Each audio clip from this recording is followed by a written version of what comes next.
and welcome to Gillyanne and Jeremy. Thank you so much for being on the show. It is a real pleasure having you both. You two have just been absolutely going from strength to strength the last few years. And I'd like to say I'm proud of you because you both have been in my life for a few years now, and I consider you to be very good friends as well as colleagues. So I am really proud of you, and I couldn't be happier for you both. So how are you going? Well, Thank you, Marissa. Yeah, first of all, good day and hello. absolutely. Well, we're G'day. really pleased to be here, and thank you for that. That's so nice to hear from a colleague, that a colleague feels a sense of pride when they see other colleagues being uplifted and doing well. And Of that, you know, course. almost takes us into tricky territory right away, but saying sense of pride rather than envy. And I think that's so important in our community, isn't it? You wanted to say something, didn't you, Well, Jeremy? I mean, it is really about collegiality because, so many people in the singing world are so hell bent on doing their thing and only doing their thing and people being just their thing. And, Yes, we're all on the same page, we are. We albeit with are. different fonts, maybe, but we're all on the same page. Different fonts, different colours, Yes. but we're all And heading really in the same direction. Yeah. yeah, and we did talk about that this episode was going to be dedicated to World Voice Day. Yeah. And World Voice Day's theme this year for 2021 is One Voice.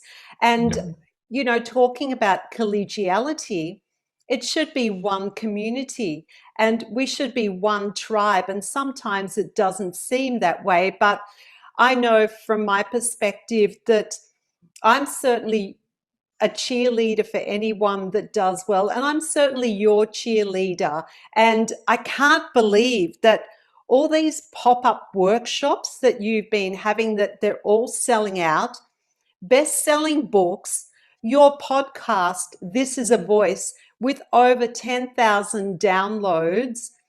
I mean, Yay! it's just incredible. As I said, like Vocal Process has become a huge brand. And where I would like to start tonight, well, it's tonight for me. I shouldn't say tonight, but anyway, you have become a power couple. And I'd like to know, okay, you can see where this is going. Where did the pair of you meet? Okay. The first meeting, Gillian threw me out of a course. Oh, Yes, you I was probably teaching a deserved course. it. I was teaching a course with an American colleague, and he kind of strolled in, looking big and slightly threatening. And we'd already had a few people kind of wandering in just because of where the course was being held. Gillian's being kind. What she meant was tramps and hobos were walking in. Yeah, So yeah. she assumed that I was a tramp or a hobo. So, of course, I went marching down, getting ready to say, "Excuse me, you shouldn't be in here." And fortunately, my American colleague recognized him and said, "Oh, that's Jeremy." Yeah. It's actually when I opened my mouth and I spoke.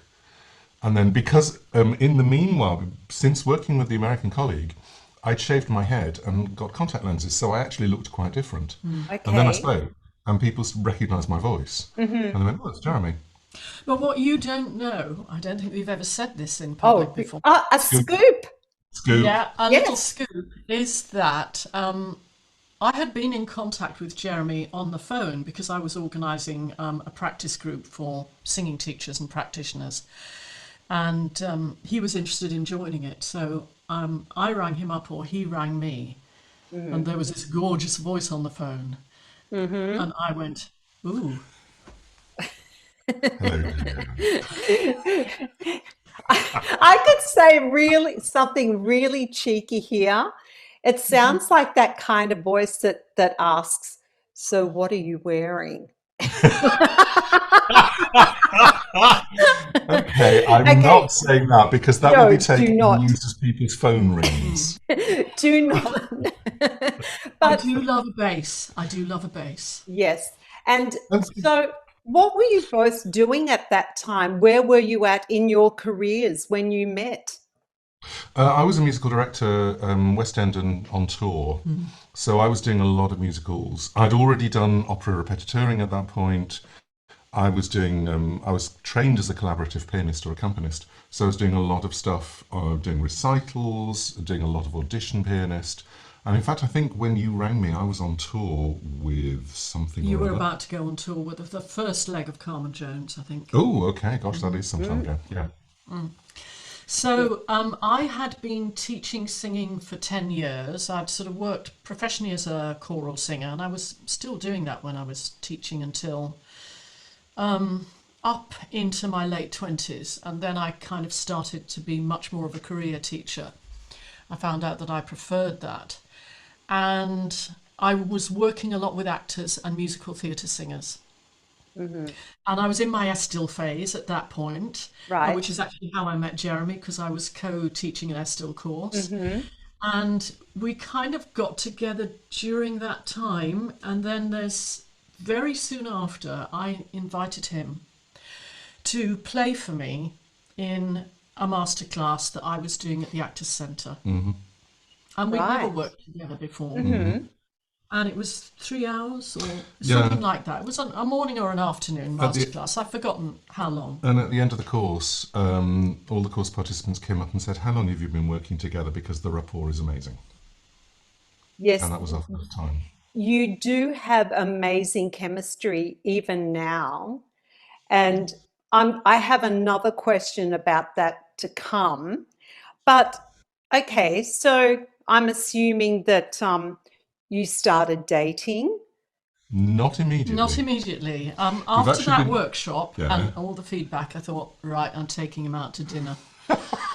So Didn't You work. did? I took him out. Yeah, I did. I took him out to dinner, and yeah, it was. We've actually been working together for 25 years. We've been married for 21. Yeah, it took a Yes. while. It took a Yeah. bit of persuading. Yeah. Okay, who had to persuade who? That's what I want to know. I had to persuade him. Yeah. Really? Yeah. Jeremy. Oh, oh, Can we okay. just can we Okay, just we'll talk move about on. the All right. whole power couple thing? Because Yes, the Yes, power couple thing yes. is a really weird and one. we've only just started. I mean, people have started People, calling us power couple, and Hmm. because we're Brits, we're sort of slightly embarrassed about it. it's not even that. It's just it's odd for us because we do what we do. Yeah. Yes. You But know, I think mm, what's unusual is that we do what we do to the yes, same level in the same field. But we yes. also have complementary Yeah. skills, and I Hmm. think that's really important. And other power couples, in other words, other couples we know who are running businesses Yes. or research teams. What I've noticed is they nearly always have complementary skills. For instance, one of them will be a laryngologist, and the other half will be a specialist speech and language therapist. So Yes. one of our favourite power couples But it is in the UK it isn't have such an odd those phrase. skills. It's such an odd phrase because you don't think of yourself as a power couple. You No. just think of yourself as working. Yeah, And we're just yes, doing our thing, Yeah. we're yes, creating the work that yes. we want to do, and we've kind of made a holding place for that work. And if you like, vocal process is that. Hmm. It's the work that we want to do. We've both worked in institutions. I worked in institutions for 20 years. And, I was quite good at it because I'm reasonably good at getting on with colleagues. But sometimes you have to swallow because Oh, there's stuff yes. going on there. You really have to button up because you would want to do things differently. Hmm. And what is nice is that, okay, well, we don't always agree as any normal couple, but we sort it out between us. And then when we move forward, we're both behind anything that we do. Yeah. Yes. So, how do you define your roles? I mean, obviously, there must have come a time where vocal process came to be. And so, how did you define who was going to do what? What That's you What mean, that, as in division of labour? such a great yes, question. division Really of great question. labor. Um, when we first started, vocal process really was just a conduit to organise courses. And because I was on tour, I was very much in the background, providing the money, and the sort of impetus, and Gillian was the front man. Right. Then when we started, you wrote your first book, and then we wrote the second book together. And I started to come a little bit more to the fore. But my personality and also my training is as a collaborative pianist. So I tend to be a collaborator with individuals. And so really, when Vocal Process started, it was more about Gillian's style, persona, and then I was in there doing all the support stuff. Right. And as Vocal Process went on, I came much more to the fore, particularly because I was doing, I mean, as far as I'm concerned, any format that I can do to get information out there is great. So I was doing the DVD creation, the videos, the audio, The ebooks. the ebooks, because we did Right. the first in 2005. Yes. Setting up all the tech, which is hilarious because I didn't touch a computer until I was 35. Last week. Yeah, a couple of weeks ago, Maurice, a couple of weeks. Okay. I think I'm glad you've raised this, because it's absolutely fair to say that for several years I was the headliner. And it was because of the singing in the actor book. Yes. And I think that was hard for you, wasn't it? I mean, you are still performing, and you were still doing quite a lot of performance then. So you had that, that joy, and, you got your applause there. But friends who know us well, like our editor, Anna Sanderson, we've talked about this with her, and she said, Jeremy is so talented, but he's kind of in the background. And I remember when we first came to Australia to do the Annette sort of master teacher tour, Yes. that I kind of had to persuade people that it wasn't going to be just me, that Yes. it was the double act that they What year? wanted. Yes. Sorry, what year was that? 2011. 2011. Right. As soon as they see us working together, they get it. And, actually, when we go abroad and do masterclasses, we do a presentation together, I have to say, a lot of the women will be the ones who sign up for a session with Jeremy. When they've seen him coach, they're going, I really want to work with him, because they come to me for technique. But he's such a fabulous performance coach. Yeah. Yes. I have a bigger overview of what a singer's task is, and that comes not from just my knowledge of vocal technique, but the fact that I've worked as a musical director, accompanist, and coach, and so my view is always, what's the end product, where are we heading, what's the context, why are you doing this, and also finding the thing that person can do the best and showcasing that. Yes. And that comes from working in the trenches, so to speak. Oh yes. Yes. A lot. You A lot. you can't learn that in an institution. That's life experience, and working with those people that you will acquire that knowledge and those skills. And it's a fair comment that you've made about Jeremy being in the background, because I remember seeing you both, was not that long ago, was in Sweden the first time I think that you were both working together.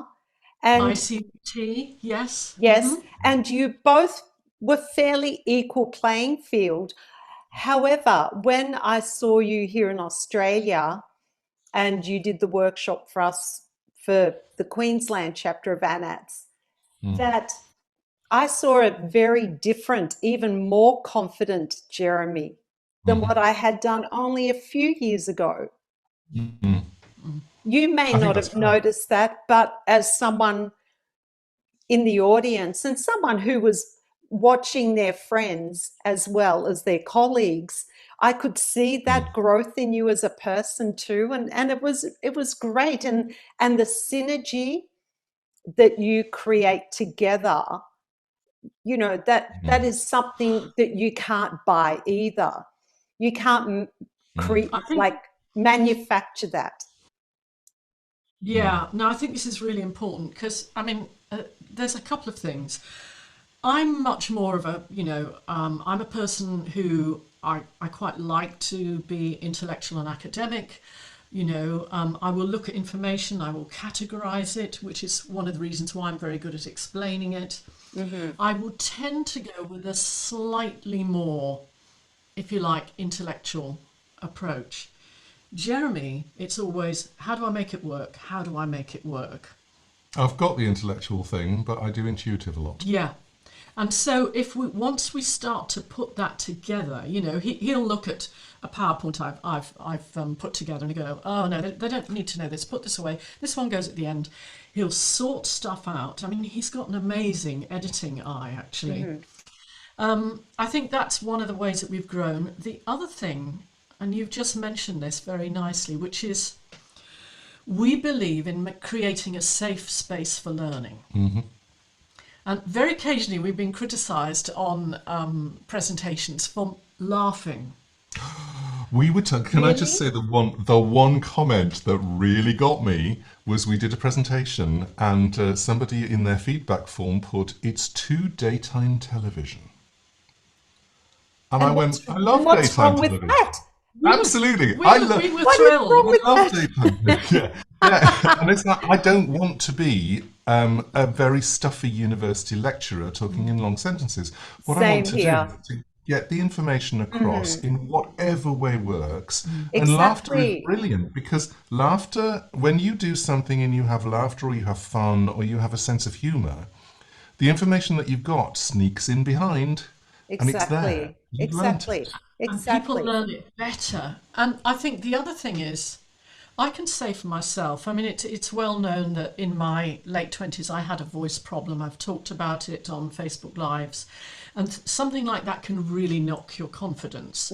It's also one of the things that's taken me on my journey as a vocal fixer, a vocal troubleshooter, because I really didn't want anybody else to have that experience, because it is devastating. Yes, definitely. I never had those years and years of performing that you've had, Marissa, that he's had, where you learn how to create that energetic link with the audience, either over the screen or in the room. I learned it from presenting with him, and I also learned it from teaching, because what happens for me when I'm teaching, I'm not really thinking about what are they thinking about me. I'm thinking about what have I got to give to them. Right. So it's that energy, and he's taught me a lot about energy and performance. And I think that's probably what you responded to in that sort of later presentation in ANATS, is that ability to reach out to the audience and get a feel for them. It's something you talk about a lot in performing. I think the word that comes to me is communication, and it's being a good communicator. And when you were saying about Jeremy and that intuitive way of delivering information and trying to work out how's this person going to respond, that is the way that I teach too. And that's definitely come from being a performer. And although, yes, okay, I have a PhD as well, but I don't consider myself to be academic, strangely enough. But I think my teaching strength comes from being intuitive and being a really good communicator and working out how that student will respond. What's the best way to get the information across, and how to keep them captivated in that lesson. So, absolutely. Yes. So then the power couple. So what happens? You've had your podcast, the lights go off, then it becomes Gillyanne and Jeremy away from work. How do you keep that balance between work and just being a married couple and switching off? And do you switch off, or do you constantly talk about work? Let's be honest, it's not a picnic. Having a 24/7 relationship that includes the business. Yes. It's not a picnic. I mean, every couple who runs a business together has to navigate that. There's something that we've learned over the years, and it has taken years, which is what does the other person need to switch off? I fought the fact that you did meditation for a long time. Yeah, I do transcendental meditation and I do it every morning. And it was really annoying to me because it's like, no, I need your attention right now. We're sitting up Oh, in you're bed. yes, I Yeah. was going to say you're such a male. But it's really Yeah. interesting because there are certain things that I need. I've got the sort of energetic level that will peak fairly high and stay there, and then will drop really quickly. And so the thing that I do to switch off in this circumstance is I will go away from the computer and read a book, and Right. it will be a fiction Good. book. And it will be a gentle fiction book that I've read 10 times before. It's just to get me back into, well, oddly, it's to get me back into Fantasyland, which is really weird Well, when normally you do yeah, things to ground But yourself you're in, going in into yeah, reality. daydreaming. It's daydreaming mode. It's yes. It's allowing your daydreaming. brain to process. And, that's so important. Mm. I've Mm. got to say that the way I come down has changed because I'm someone who's been, we're both quite driven. I think it's fair to say. Yeah. No, nonsense. I How was sort many of, books and how many yeah, podcasts and how many pop-up yeah, workshops? No, you're not driven, yeah, are yeah, you? No, No. how very dare you? No, yes. absolutely not. Well, we are, we are. Mhm. I used to tend to, I've got my list of things and I'll work through it and I'll keep working through the day. I'll take my lunch break, etc., etc. What's happened now, because I've had a health challenge, as you know, is that that's changed. And I've found out that what works for me best is to have a 30 to 40-minute walk in the morning, to have my yoga sessions. I've been doing yoga for 30 years as well. To have my Feldenkrais session, to take 2 hours off in the middle of the day.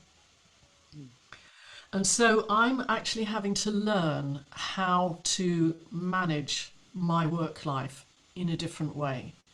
Because I think what happened for me, you probably went through this, you're writing up your PhD, you're working. So, we're working full time, we're running a Yes. business. No other Yes. money comes into the household We're both except freelancers, so that makes a big difference Yes. that except from what we do. we have to keep working. Exactly. Yeah. Hmm. And I'm spending 2 years writing up a PhD. And you go into override and you stay constantly into override. And you don't know. It took me a couple of years to realize that I didn't have to be an override anymore. And these things take their toll. It's all right when you're 26 doing your PhD. It's not so much fun, when you're coming up to 60. Yes. I'd already got it by the time I was 60, but Yes, but I'm hearing you. I went through exactly the same thing, and that's where this whole podcast has come from, is Mm. because my own self-care journey and things that I've had to learn to do in order to ground myself as well. So I'm totally hearing you and empathizing wholeheartedly. So Mm. therefore, for both of you, you must then need time away from each other, like space and time to breathe and Mhm. to dream. You were talking about dreaming as a way of your self care, brain space. That's the word that Mm. you used. Mm. yeah, it's about 18 months ago, I read The Organized Mind by Daniel Levitin. And at that point, I was really starting to think, I was getting very overwhelmed. I do all the social media, or I was doing all the social media apart from Twitter. Twitter, yeah. At that point, I was in these Facebook groups. Um, I was doing Facebook posts, and I was getting very overwhelmed with all of this. It's a It's lot. you see a Facebook post and you go, oh, right, Centre's doing that. Right, I'd better post something. Or somebody tags you. I got constantly tagged in things, for you to make a response. Then you make a response. And then what happens is you've made a response. This is what's so bad about Facebook and social media. Don't get Now me started. you want to see who's responded to your response and what have they said. Yeah. I actually think that Facebook had a major contribution to my developing a heart condition.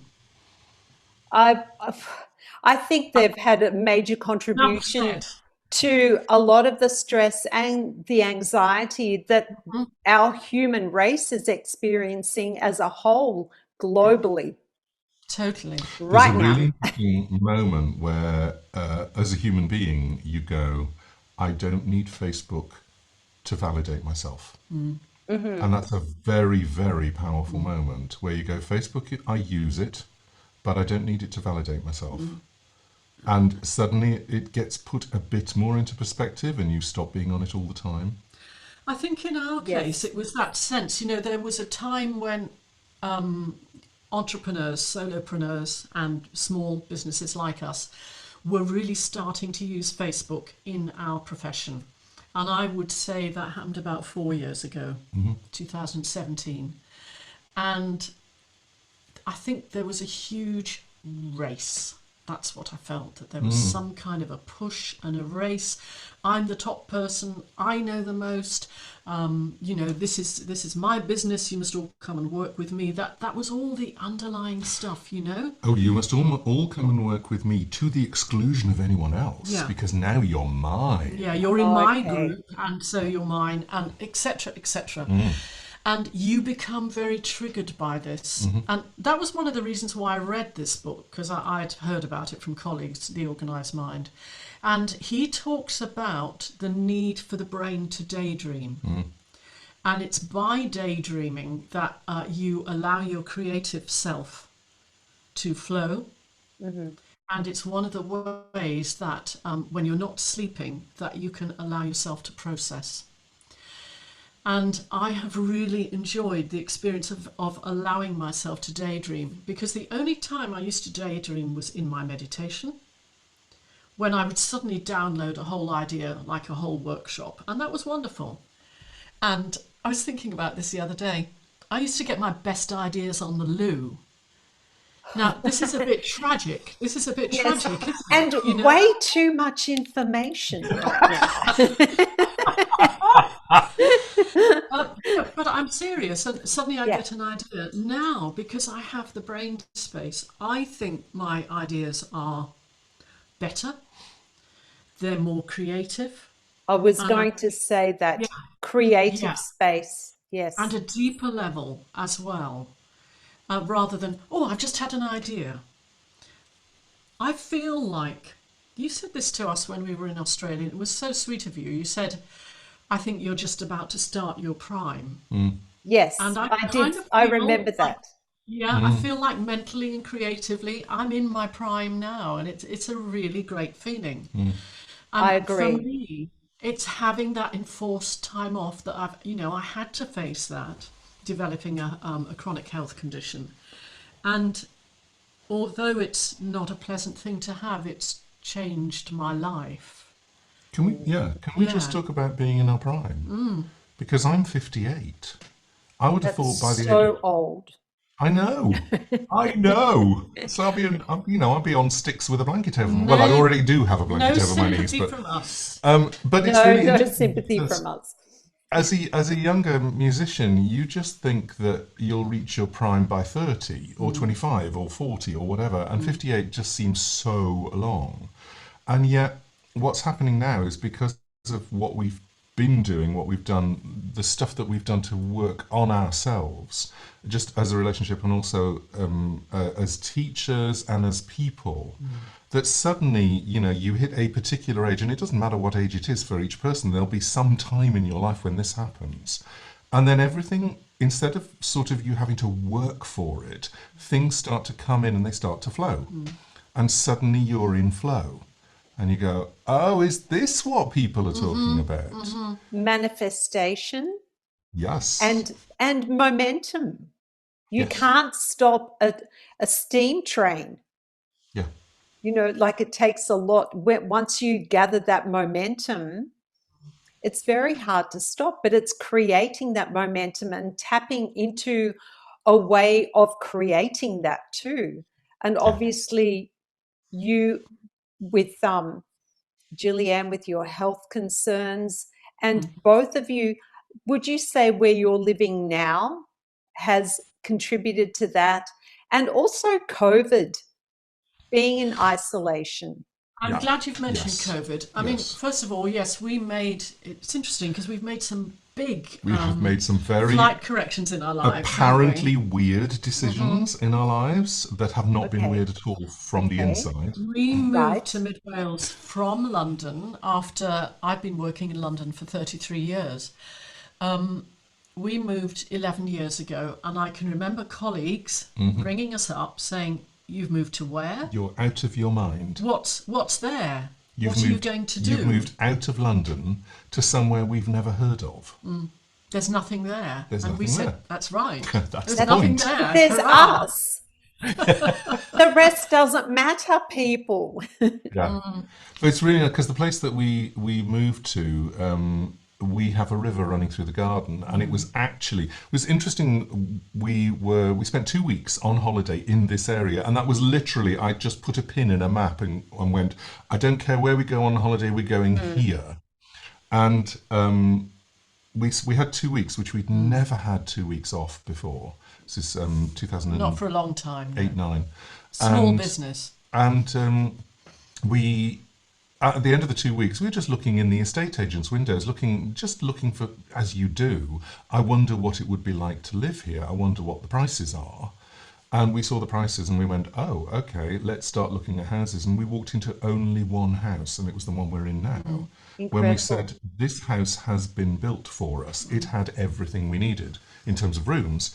And then I put my head out the back door and I heard the river, and I was like, that's it. That's the sound I want in my life. Water. End of. So calming. Yeah. It is, and you know what? That takes going back to the idea of what do you do to relax. We have musician friends, people who love to go to concerts when we can go to concerts. They don't understand why we don't listen to music in the evening and during the day to relax. No. Absolutely I not. don't want to listen to music, and I certainly don't want to listen to singers. No. Analytical brain. That is, we could all be living together. We'd have a perfectly happy life under the same roof. I'm with you guys. So it sounds like you really have your self-care well organized. You have a regime that works for you both.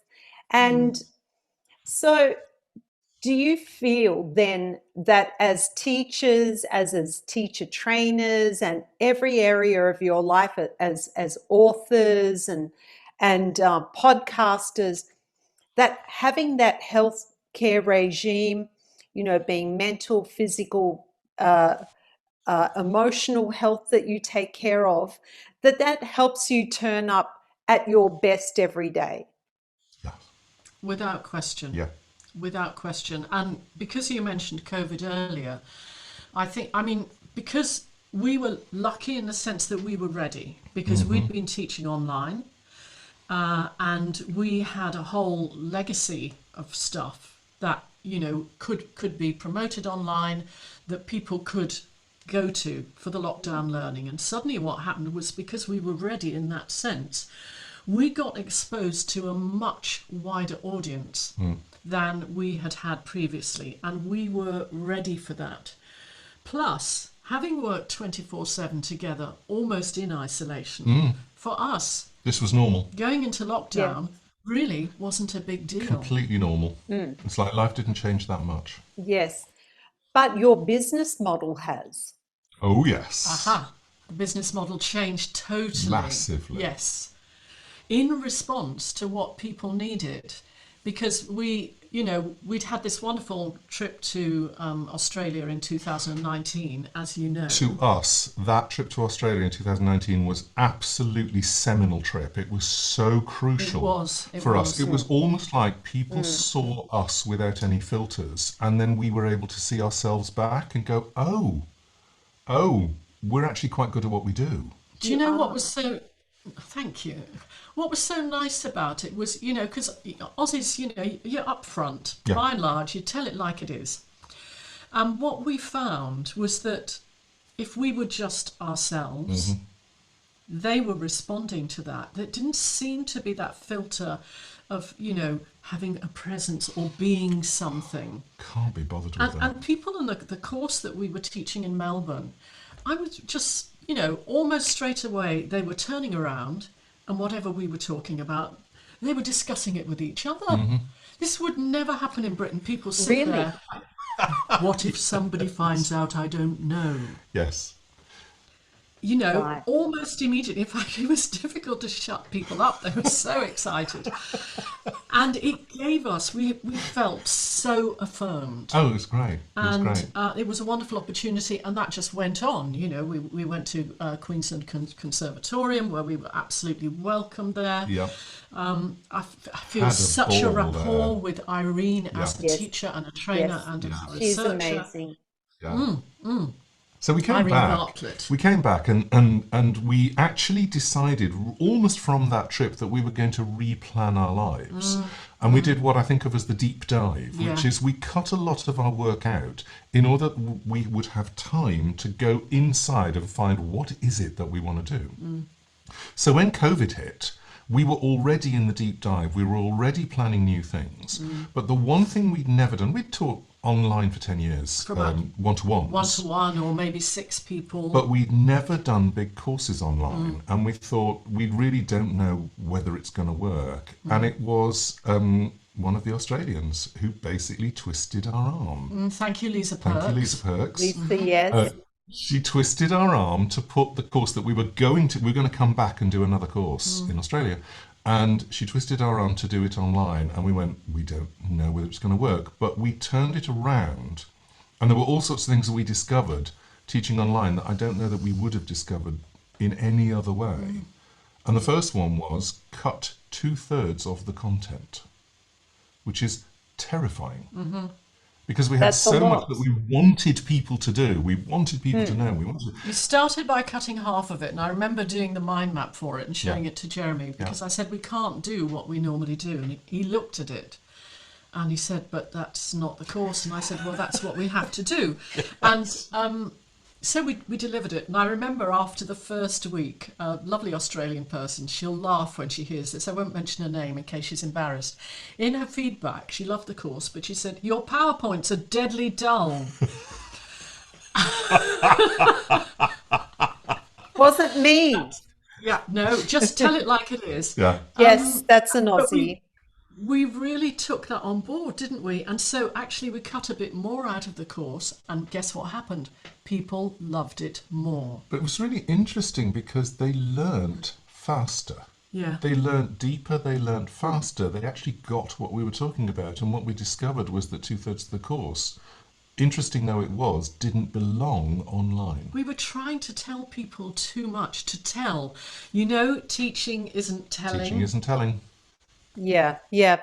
And I think too, your online business, I'll call it a business because that's part of your business.